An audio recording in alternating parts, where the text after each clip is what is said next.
మూర్ఖపు యువరాణి ఆవు తలపై కొబ్బరికాయతో బలంగా కొడుతుంది. దాంతో ఆవు స్పృహ కోల్పోయి అక్కడికక్కడే పడిపోతుంది. ఈ అవకాశాన్ని ఉపయోగించుకుని ఆ నిర్దయ యువరాణి దూడని ఎత్తుకుని మరుగుతున్న లావాగుండం పైన వేలాడదీస్తుంది. కొంతసేపటి తర్వాత ఆవుకు స్పృహ వస్తుంది. తన దూడ ప్రమాదంలో ఉందని చూసి ఆవు గట్టిగా అరుస్తూ ఎవరైనా రక్షించాలనే ఆశతో సహాయం కోసం మొరపడుతుంది. అదే సమయంలో చెరువు దగ్గర ధాన్యం తింటున్న ఒక నెమలి ఆ అరుపులు విని ఆందోళనతో అక్కడికి వస్తుంది. అక్కడికి చేరుకుని మరుగుతున్న లావాలో దూడ తలబడుతూ ప్రాణాల కోసం పోరాడుతుండటం చూసి దిగ్భ్రాంతి చెందుతుంది. ఒక్క క్షణం కూడా ఆలస్యం చేయకుండా నిర్మానుష్య ప్రదేశంలో దైవ సహాయం కోసం వెతకడం ప్రారంభిస్తుంది.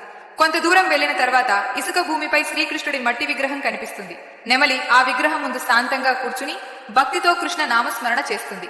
కొంతసేపటికి మధురమైన పిల్లన గ్రోవి స్వరంతో శ్రీకృష్ణుడు ప్రత్యక్షమవుతాడు. నెమలి జరిగిన సంగతులన్నీ వివరించగానే ఆయన వెంటనే దూడ ఉన్న చోటుకు చేరుకుంటాడు.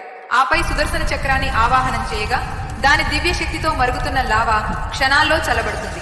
అమాయక దూడ ప్రాణాలు రక్షించబడతాయి. చివరికి ఆవు మరియు దూడ ఆనందంతో సంతోషంగా నాట్యం చేస్తాయి. కృష్ణుని లీలా కోసం ఒక లైక్ మరియు సబ్స్క్రైబ్ చేయండి.